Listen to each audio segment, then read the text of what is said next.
Hello, and welcome to another episode of the Bright Shift podcast. I am Leila, the founder of Bright Shift and your host. Bright Shift is an online platform where we offer online therapy, healing, and meditation sessions, as well as workshops to individuals and workplaces. If you haven't visited our website yet, I encourage you to visit brightshift.co. A while ago, we asked you on our Instagram page what kind of topics you would like us to discuss more, and many of you mentioned narcissism. This was not a surprise to me, as I knew that when it comes to psychology and mental health, this is a really popular topic. There are different ways to talk about narcissism. On the first part of this episode, we looked at this concept on an individual basis and how it can manifest in relationships. And on the second half of the conversation, we took a look at how narcissism can manifest in society and how it can impact us on the collective level. My guest today is Katarina K. Valentini, who is a licensed, qualified, integrative relational psychotherapist, a psychotherapist trainer, life coach, and a yoga and meditation teacher. She specializes in narcissistic and borderline disorders, but is also qualified to work with clients experiencing other psychological problems as well. She's the author of a book on narcissism called My Narcissist and I: How to Find Happiness. She works in a private practice where she provides therapies and counseling to individuals, couples, and groups, and organizes personal development workshops and training programs. In her work, she integrates traditional psychotherapy techniques with other techniques and methods such as brain spotting, EMDR, and mindfulness. As an integrative relational therapist, she focuses on the therapeutic alliance between the therapist and the client and tailors the therapeutic approach to each individual. Hi, Katarina. It's a pleasure to have you here with me today. Hi, Leila. Thank you for having me. It's great to be here. So let's start by asking you, is narcissism a personality trait or a pathological disease? Well, I'm always having a little bit of difficulty with narcissism being described as a disease, because in the DSM classification, narcissism or narcissistic personality disorder is qualified as a disorder. So labeling it as a disease might be, putting a very negative connotation to the term narcissism, which already has quite a negative connotation. So I would rather talk about a disorder with people who have, let's call, a pathological narcissism, or as some therapists and authors claim and think, it's perhaps better to call narcissism as a personality, not only disorder, but perhaps an impairment in functioning or a disruption in functioning of an individual. I think it's less labeling. It puts a lot less prejudice on narcissism, because if we label something as a disease, it immediately gets a very negative connotation. A disease is something that's perhaps incurable. And in fact, there are no cures or magic pills to, do away with narcissism. So let's stick with personality traits that are typical for narcissists. If there is a pathological narcissism present, then that is called a disorder. But apart from that, I would say that narcissism is just a trait people have, those who have difficulties in relating to people, who have some impairments in cognition, in experiencing emotion, and stuff like that. So how do we recognize a narcissist? Well, usually narcissists are very flamboyant. When they enter the room, you notice them. It's almost impossible not to notice them. And we actually recognize them by their external behavior. That's the first thing that we notice. Then we also recognize them by what they say, because they are very confident, very self-assured. They use terminology that is not perhaps very well known to other people. They sort of present themselves as experts, as, know-it-all people. And of course, you can also recognize them in the way how they engage in interpersonal relationships. They're very skillful in that respect. They have almost no difficulties entering into new contacts with people. They establish friendships very easily. They are great interlocutors, very intelligent, bright, funny, amusing, charismatic. So those would be the traits that narcissists are most famous for. I see. And are narcissists made or born? What are the attitudes of parents that can potentially turn their children into narcissists? Or how could you describe an environment that a narcissist grew up in? Well, actually, there are two theories. We have the so-called nurture and nature theory. Some people believe that narcissists are born. I disagree with that because I think narcissists are made. So I would say it is a nurture issue, meaning that narcissists are basically made in the environment that they grow up in. And the environment encompasses not only the physical environment narcissists live in, but also all of the people who interact with them. Of course, some people are born more of an introvert type, others are more extrovert, and people who are very introvert will highly unlikely become narcissists because they don't have it in them. So temperament is very important, because if somebody is very open, extroverted, very goal-oriented, who likes the attention, people like that are much more prone to narcissism. It doesn't mean that they will become narcissistic, but somebody who prefers to be alone, read a book somewhere in the corner, doesn't want to interact with people, that kind of a person really doesn't have much of a potential to become a narcissist. Or isn't looking for attention? Yeah, exactly. Because narcissists love attention. They crave attention. They emotionally die, let's say, if they don't have enough attention. I like your outlook when you mentioned that it's probably something that we are not born with. So, do you think it's the way we grew up, how our parents treated us, or some other external factors involved that can turn people into narcissists? And if yes, what are they? Well, it's definitely the environment, more specifically our parents or people who are very important to us and we look up to. Because when we are babies, we don't know anything about the narcissistic traits. If you look at the narcissistic traits or characteristics, they are all characteristics, ways of thinking, experiencing emotions, behaving that are taught. When we are born, we seek attention when we are very little, when we cannot take care of ourselves, when we are hungry or we need our diapers changed or something like that, when we need comforting. But when we grow older, we usually seek attention. So, if we are comparing babies and adults, it's not the same kind of attention that they are seeking, and they're not seeking it for the same purpose. And when it comes to narcissists, yes, definitely, they grew up in an environment that was encouraging a future narcissistic behavior. So when narcissists were little, their mothers, predominantly mothers, or the significant person who was very much involved in the upbringing of the narcissist, were paying either too much attention on the child or too little attention. Because if they paid too little attention, then the child had to do everything possible to attract the attention of the parents. And if they were, sort of swamped with attention, if all of the focus was on the narcissist, if the narcissist as a child was the focus of everyone's attention, the center of the universe, then of course that is something that a narcissist will expect to receive from other people when they grow up.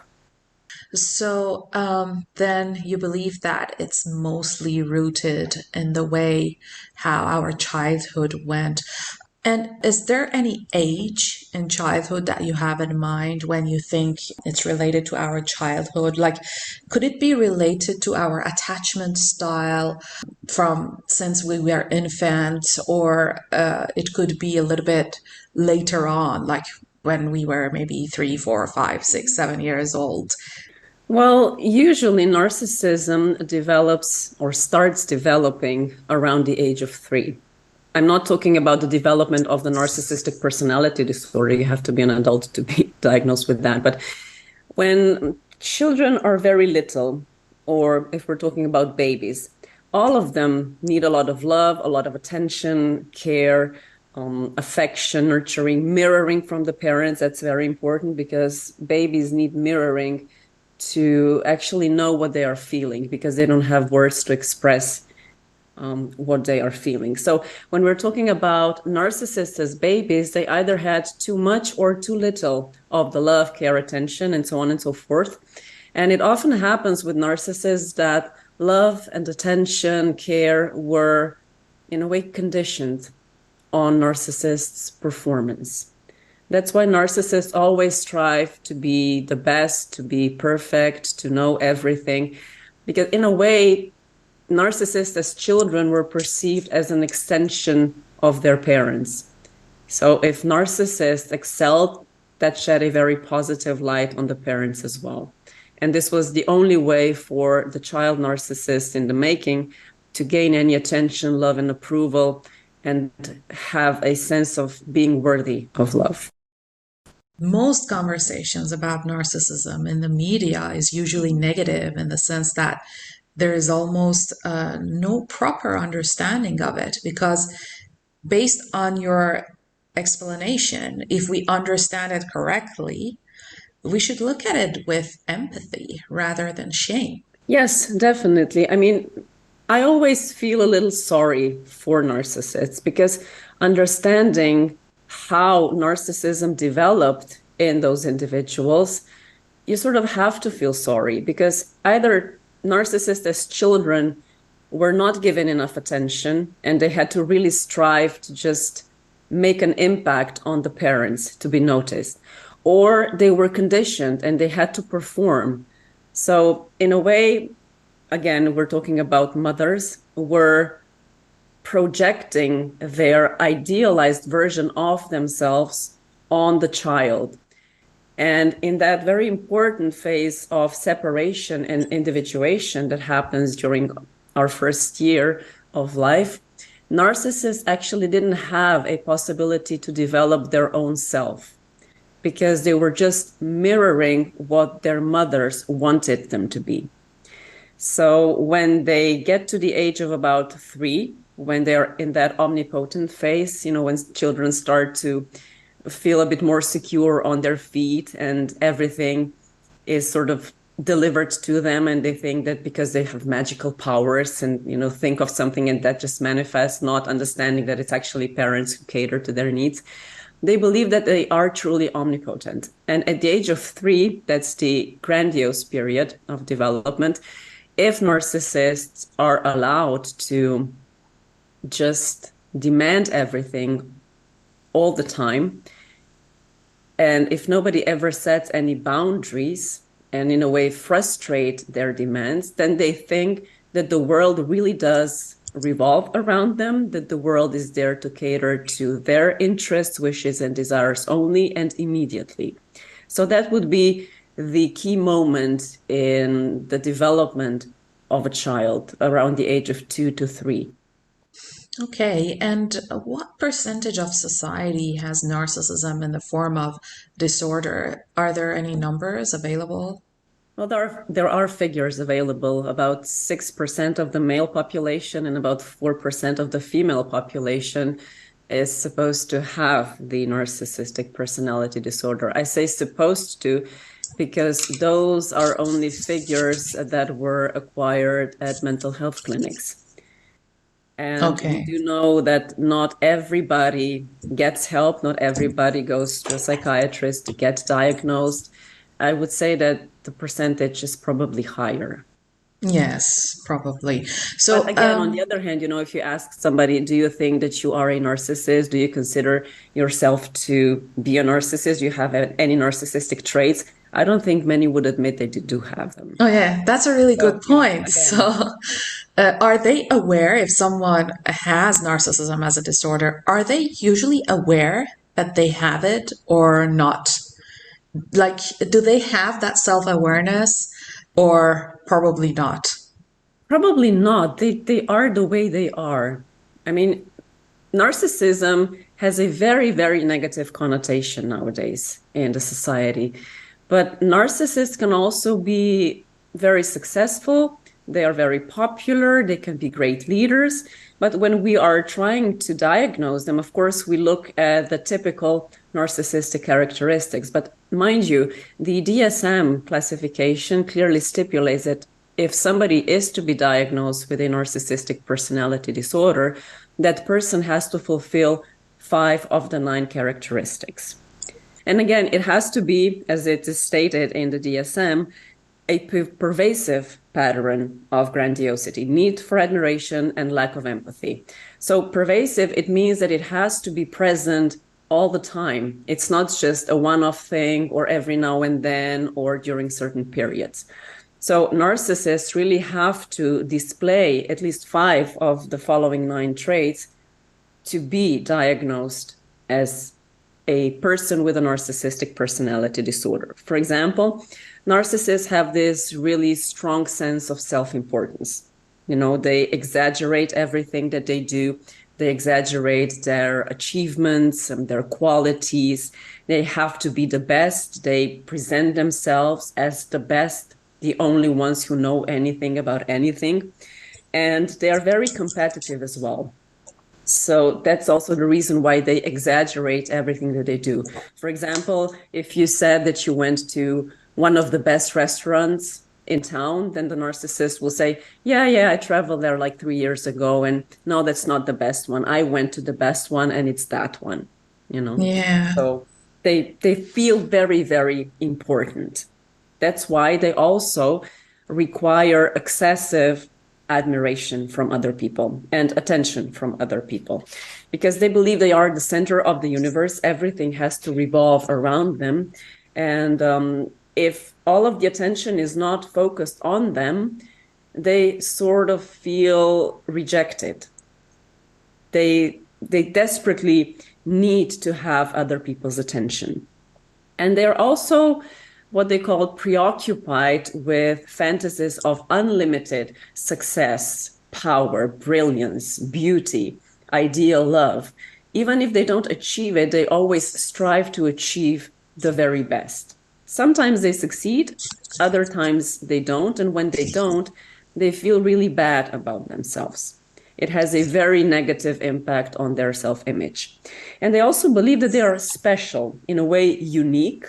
So only other special and unique people can understand them. That is also the reason why they like to hang out with celebrities, people in power, people who are wealthy. They don't like to mingle with the so-called common people, ordinary people living their normal lives, boring lives to narcissists. They also have a very strong sense of entitlement.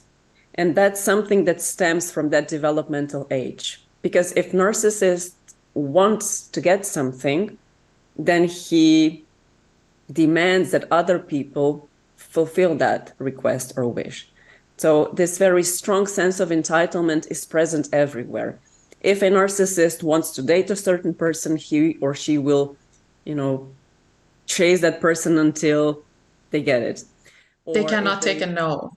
No, they cannot take no for an answer. I mean, eventually they do, because they lack the motivation to perceive a goal for a very long period of time. They want things immediately. That's that sense of entitlement. I want it, I'm entitled to it, and you will deliver it for me somehow. That's their reasoning. Also, narcissists are very envious of other people. They're jealous, they're very competitive. However, when you talk to them, they will try to convince you that other people are actually jealous of them, not the other way around. And if somebody is more successful than them, they don't feel okay in such a situation. They don't like competition. They want to be the best always in everything that they do. And also they are very exploitative in relationships. That's another negative trait of narcissists. whenever they enter a relationship or establish a relationship with somebody, they usually do it because they have a hidden agenda or because they believe the other person will cater to their interests or fulfill one of their wishes. That's why their relationships are frequently very superficial.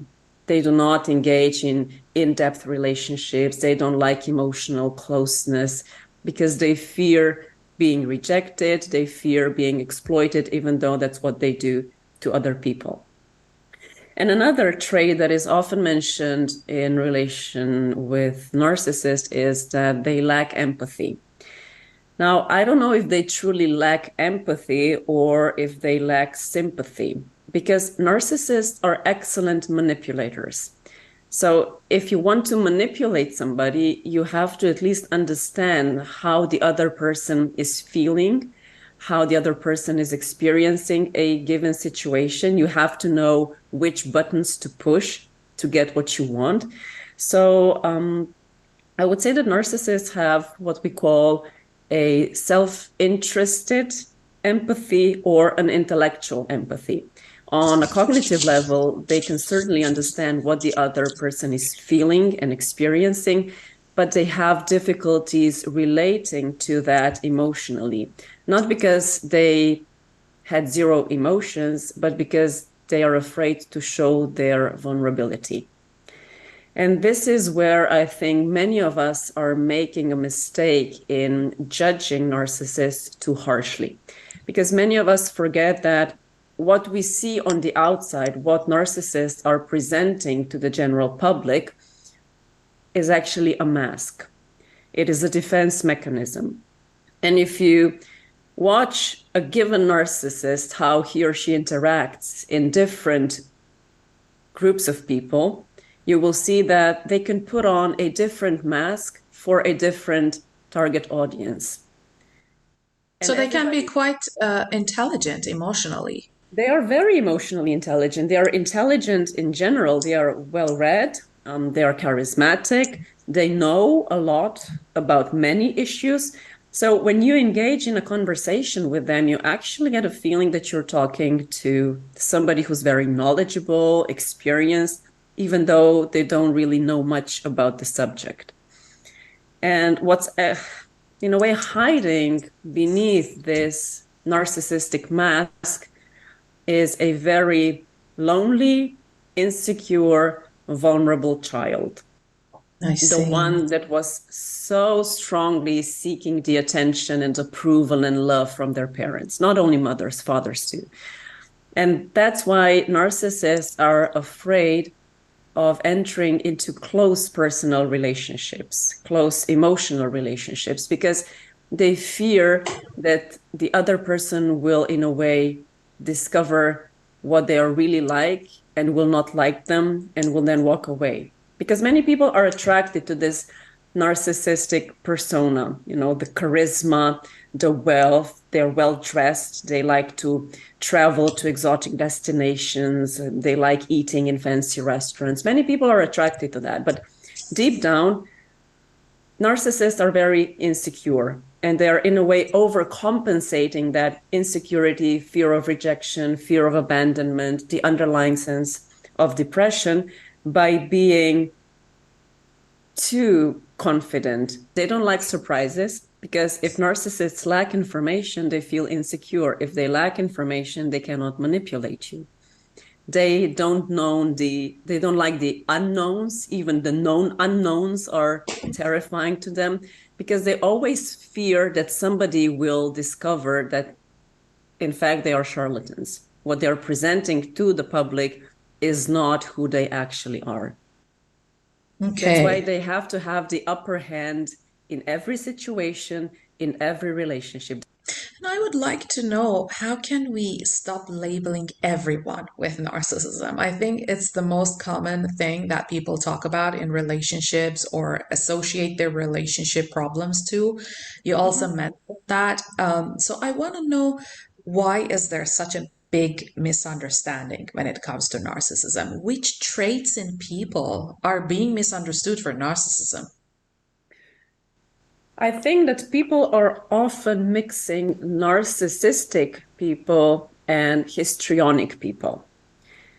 If I oversimplify things, most actors are actually histrionic because they like performing, they like to be the center of attention, they are the so-called drama queens. Relationships they enter into are also superficial.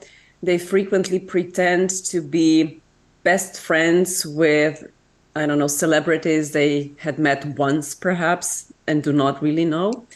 But the difference between a histrionic and a narcissistic person is that a histrionic person will not engage in interpersonal relationships for their own benefit, in the sense they will not aim to take advantage of the other person for their own benefit, while narcissists will do whatever it takes to reach the set target. And how about some other traits? Like, do you think sometimes, for example, we're just being selfish, but we misunderstand that with narcissism? Well, being selfish or egotistical, that's the first thing people think of when you mention narcissists and narcissism. Yes. But then you also have to ask yourself, is that other person really being selfish, or is that other person just not willing to fulfill what you want them to fulfill?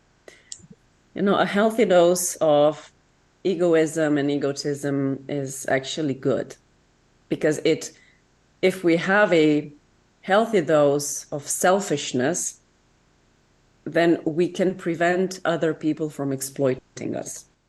Okay, so there is such a thing as a healthy dose of narcissism, is there? Yes, it is. It's called a healthy narcissism.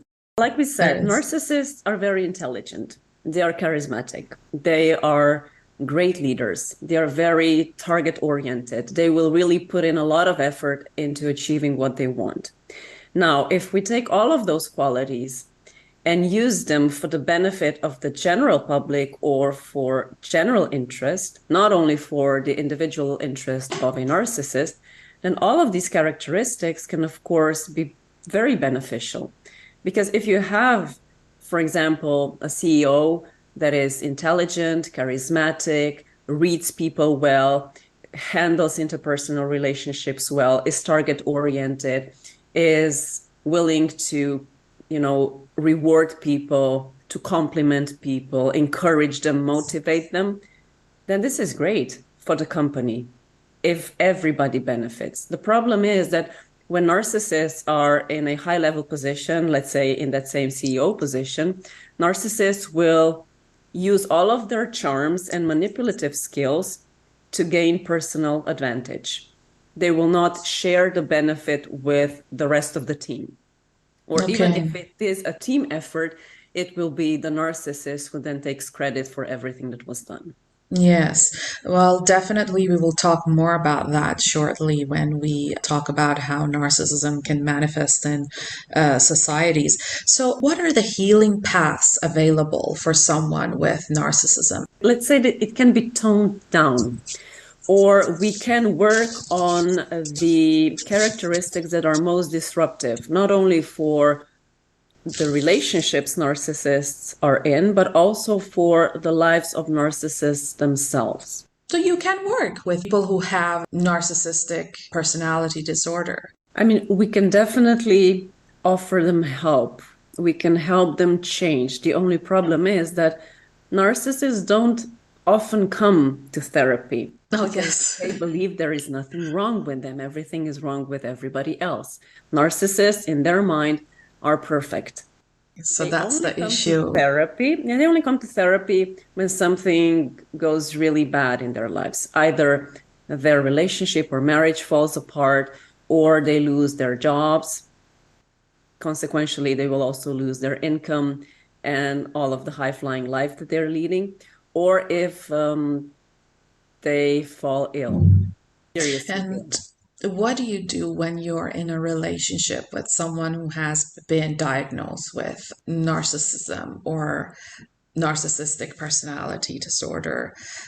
even if they have not been diagnosed, but for example, for someone who's been listening to this podcast and they could spot all the signs that you mentioned in their partner, in their romantic partner, I think it will be a very challenging relationship. But what do you recommend?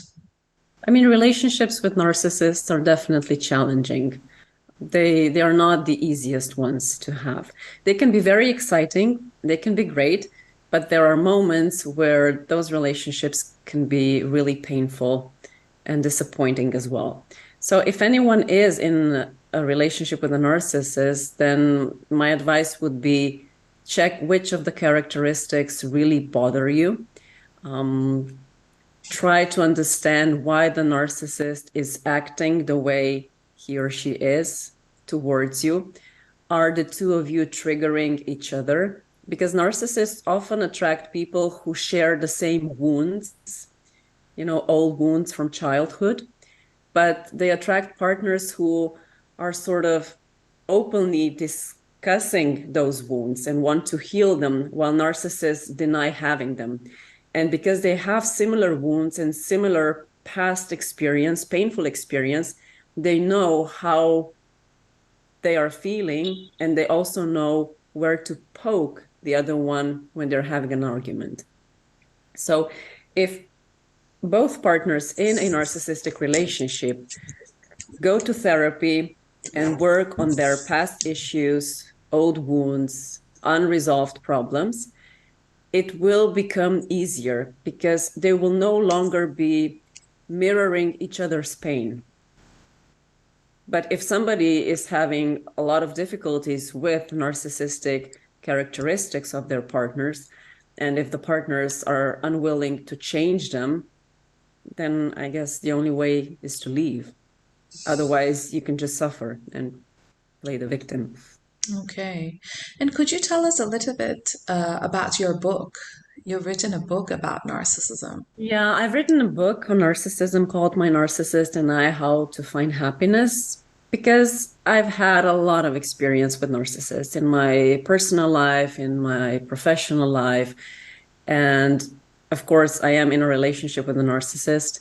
So I do know what it's like to be in a relationship with a narcissist. I do know that narcissists can change. But in this book, I'm actually trying to shed a slightly different light on narcissism. Because of all of the bad press that narcissists have been getting, I thought it would be useful to at least open up another venue for exploring narcissism. I wanted to present a different side of narcissists, the vulnerable side, the insecure side, that many people just overlook because they are so fixated on the narcissistic mask and the arrogant and haughty behavior that is typical for narcissists. And I'm describing the different combinations within a narcissistic relationship. So what kind of people get together to form a narcissistic relationship, why that happens, how can things be resolved in a positive way for the relationship, what to do if you want to leave a narcissist, but you are emotionally so hooked to a narcissist that you're actually incapable of leaving, regardless how much you want to do that. Okay, so that's a great resource actually for people who are in relationship with a narcissistic people who have narcissistic personality disorder. Many people don't even know that they are in a relationship with a narcissist. Yeah, absolutely. If you don't have this kind of information, you wouldn't know. And where and how can they purchase your book? It's available on Amazon. And on your website, perhaps, right? No, it's just on Amazon. You can find it on Okay. Amazon. Yeah. Okay. And the print edition is at Book Baby in the US. Great.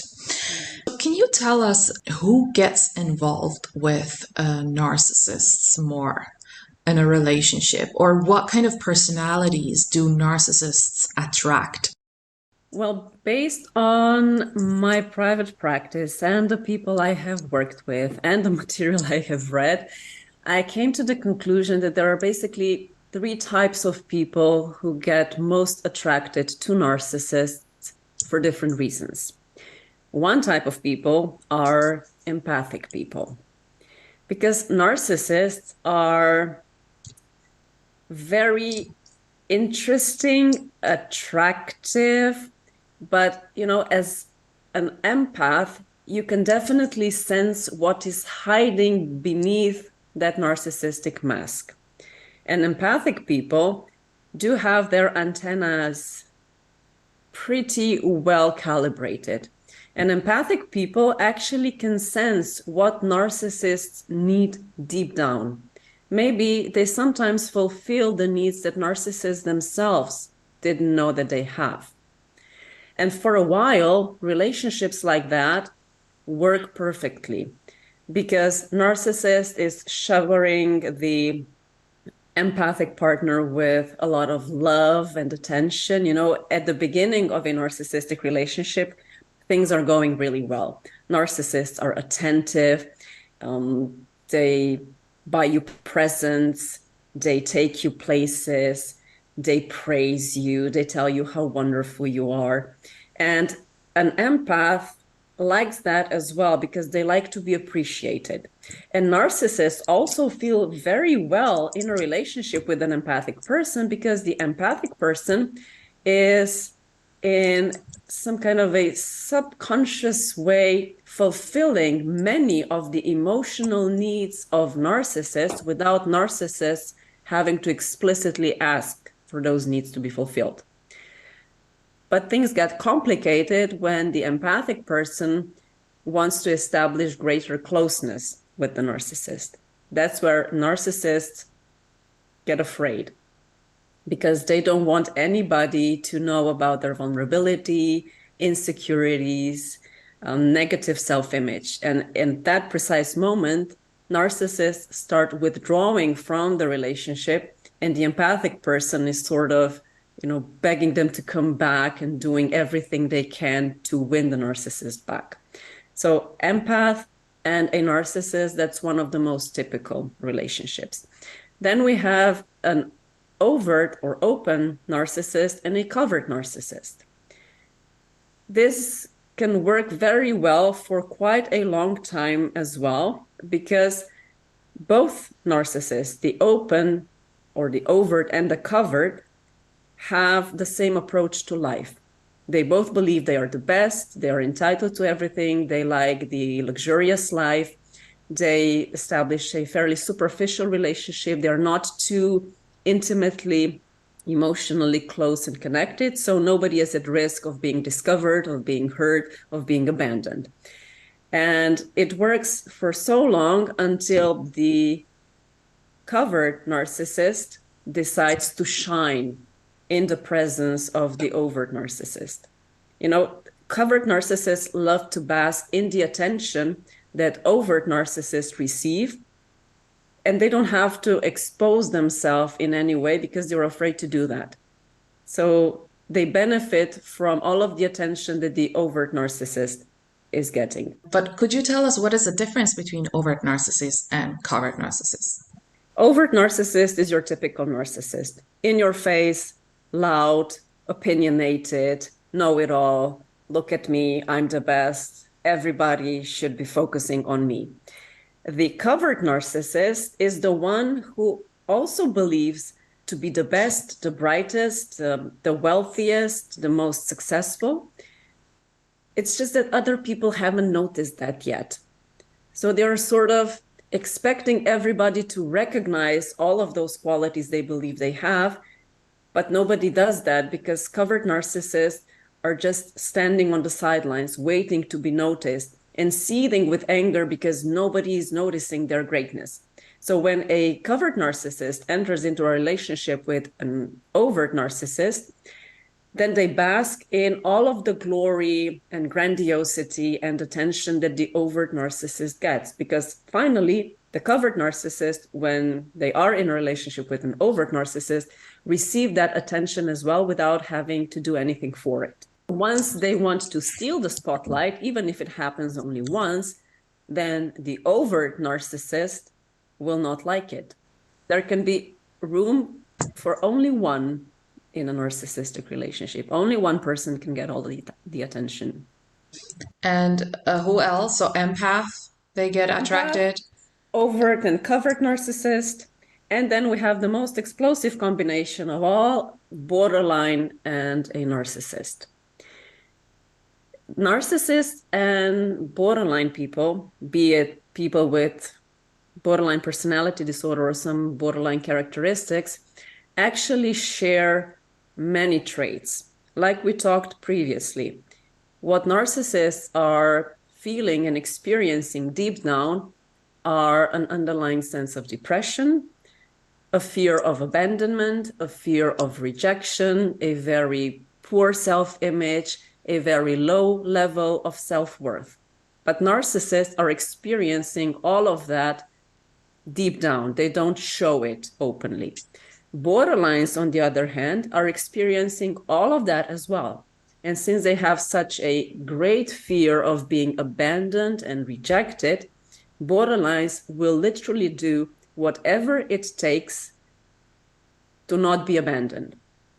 And just like with empaths, with borderlines too applies that at the beginning, it is great because narcissists are showering them with love and attention and devotion and everything. And that's what a borderline person needs, because borderline people are very insecure. They fear being abandoned. They fear being rejected. And when narcissists are giving them all of the attention and stability and security, and they are so self-assured, borderlines feel great. But as soon as the borderline senses that the narcissist is withdrawing, and narcissists start doing that when people are starting to get emotionally too close, then the fear of being rejected increases significantly with the borderline. And that's when borderlines go sort of crazy and they do whatever they possibly can to win back the attention of the narcissist. And that freaks the narcissist out because they don't like people crawling after them, begging them. They find that to be a humiliating behavior. And they also think, well, if somebody like that loves me, then there must be something wrong with me. That's why they often leave borderlines pretty fast. And could you tell us a little bit about who do we become when we are in a relationship with narcissistic people? When we are in a relationship with a narcissistic person, we very often start behaving in peculiar ways, ways that are not natural to us. Why? Because narcissists are often playing mind games, either consciously or subconsciously. And when we are in a relationship with a narcissist, we often don't know where we stand. What is going to happen? Does the narcissist love us or not? Are we good enough or aren't we good enough? And narcissists, because they are such great manipulators, they also frequently lie. So, for example, I could be having a conversation with my narcissistic partner and he would say, yes, let's meet tonight at 6 at restaurant XYZ. And I go to the restaurant XYZ at 6 o'clock. He doesn't show up, not for 1 hour, not for 2 hours. I go back home. And then I say, for example, well, I've been waiting for you at 6 o'clock. We had a date. And he would say, no, we didn't have it. You've mixed the date up, or you've mixed the name of the restaurant. I never said that. Okay. And start questioning yourself. So have I really misunderstood? Am I crazy? And this is just one of the most, common problems. Things like that can happen at a deeper psychological level. And also gaslighting, that's another typical trait associated with narcissists.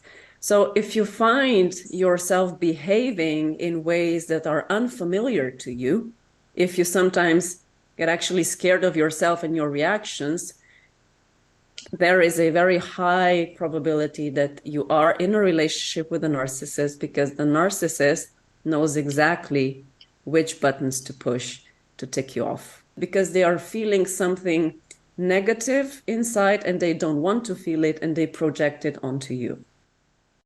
On this second part of our conversation, I like to talk about narcissism more in terms of narcissism as a personality trait. And as I was researching about this topic for this interview, I came to know more about it and figured out that the problem with narcissism is not just how it manifests in relationships, but it is also really detrimental to the way a narcissist relates to the world, to the environment, the way they do business, or the way they run a business. The way they relate to the outside world can be really dangerous. So let's look at how narcissism manifests itself as a trait in business, in the workplace, even in the healthcare, and even environmentally. Do have different types of narcissism. Authors classify these types differently, but they all have some common traits, because we have a whole spectrum. We have narcissistic moments, we have a narcissistic style, a narcissistic pattern. Only then do we come to the narcissistic personality disorder. And even within the narcissistic personality disorder, we can have, for example, covert narcissists, we can have overt narcissists, we can have toxic narcissists. Usually in business, we find a lot of toxic narcissists because they are so success driven that they would do whatever it takes, regardless of the expense, to get to the target that they have set. And that has a very detrimental impact on the entire team or on the employees within a company, because bosses like that are very demanding. They are not very rewarding. They usually find fault with everybody. If things don't go according to the plan, everybody else is to blame, not the person who is in charge, the narcissist. And it can be a very difficult and toxic environment. Flaws are not permitted. People have to be perfect. They have to perform well all the time. They have to excel. They have to be better than everybody else. Yes. And we know that we live in an era where there is almost obsession about the self. There's so much talk on self-empowerment, self-love, self-worth, self-care. It seems like it's all about the self. And I understand where this comes from and why at times it's needed. But what is the difference between narcissism and the genuine sense of self-love, or just a healthy sense of self and not being obsessed with the self? People who have a healthy sense of self and a sense of self-worth are okay with who they are. They are not comparing themselves with other people. They are not seeking recognition from other people or excessive attention and admiration and deference from other people. They're okay with who they are. They try to be the best version of themselves, but they are fine just the way they are. When we are talking about narcissism, narcissists are not okay with who they are.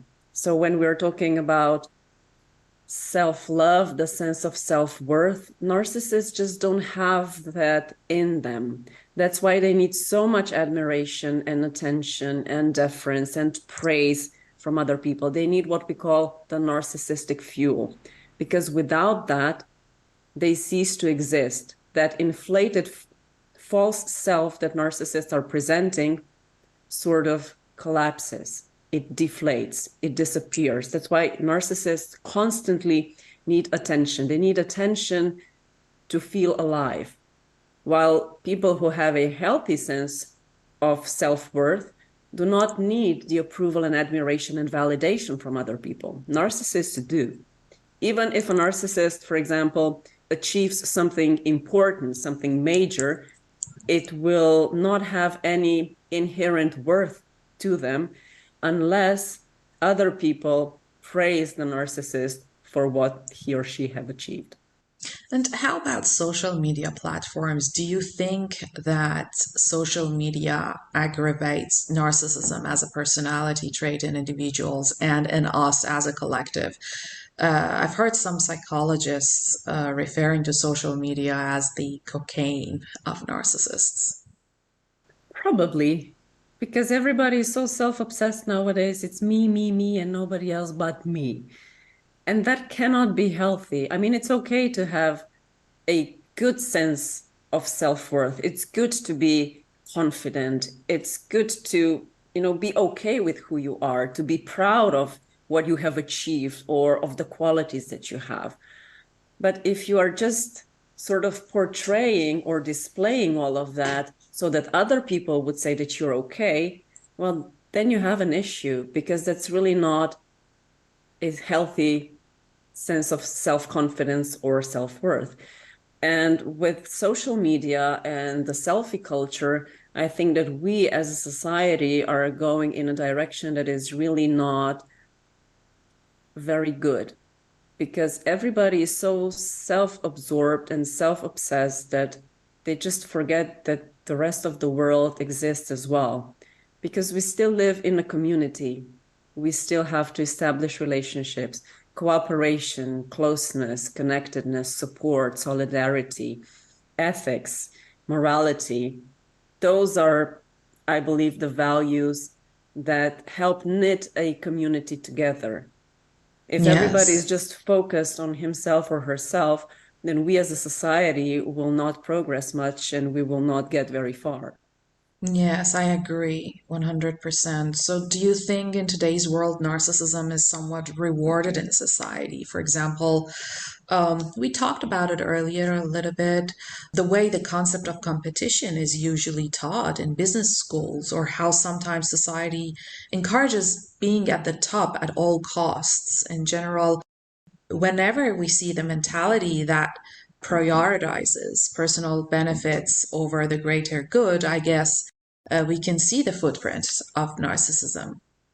Yes, definitely. And it's encouraged in today's society.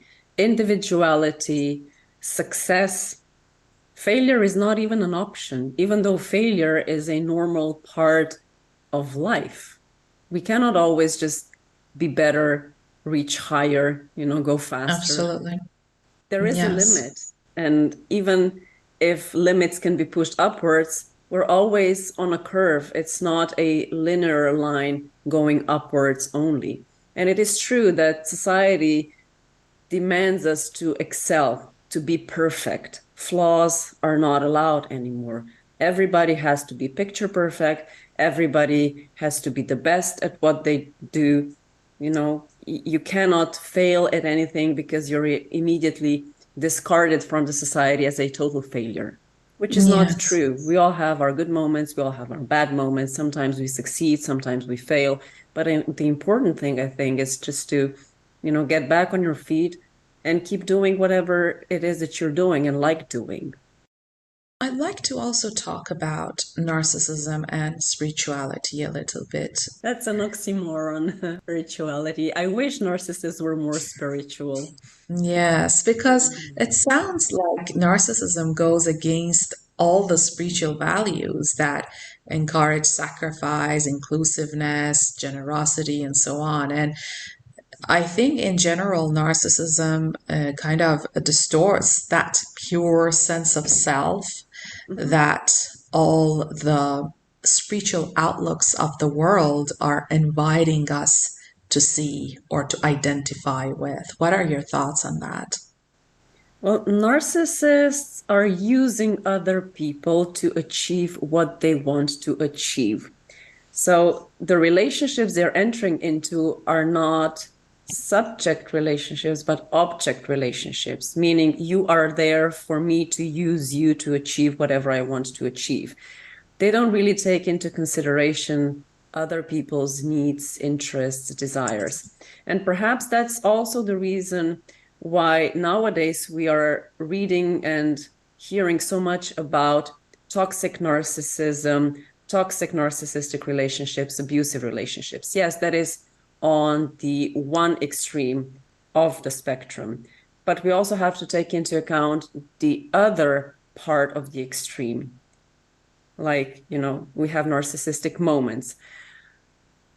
Perhaps if narcissists heal their old wounds and no longer had the need to perform for other people to be liked and loved, and if they allowed themselves to be more vulnerable, then yes, they would be more at ease with themselves. There would be less competition. There would be more cooperation. They would be encouraging the traditional values, let's call them, cohesiveness, solidarity, offering a helping hand. Narcissists frequently find some kind of joy or pleasure when they see other people failing, not being as successful as they would like to be, or even hurting, because it prevents them from feeling their own pain. So, as a psychologist, what do you think we can do as individuals and as a society to gravitate more towards these values that you mentioned, inclusiveness, humility, and humbleness, rather than narcissism? Humility is not a term used by narcissists very frequently. I don't even know if it's in their vocabulary or if they know the concept of humility. But if we as a society want to progress more in that direction, I think we need to start nurturing those qualities and values within ourselves first. Then within the relationships we form with our family members, partners, friends, colleagues. And I think also the educational sector could do a lot in that respect. Because if children are taught that the only thing that matters nowadays is to succeed, and success is measured in terms of your wealth, then that's what they will be striving for. If, on the other hand, children in schools and kindergartens and within families are told that other values are more important, that money isn't everything, fame, success, it's not everything, that there are other more important human qualities to nurture, then that's what will thrive. If we focus only on competition, on defeating the other, on being successful all the time, then we neglect the so-called spiritual values, more traditional values. Beautiful, beautiful way of explaining this. As we are approaching the end of the podcast, is there anything else that you would like to share with us? Well, I do wish that our podcast today will shed a slightly different light on narcissists. I'm not defending them, far from them. I know narcissists can be horrible. But if we just take the effort and take a sneak peek underneath that narcissistic mask that they are wearing, we will perhaps see and feel the person, the vulnerable, terrified, rejected little individual that is hiding beneath. Shame, really, because narcissists can be really wonderful people. They're fun to be with. They're exciting. They like to go places. They're really not dull. They're not boring. Yeah, they're thrilling.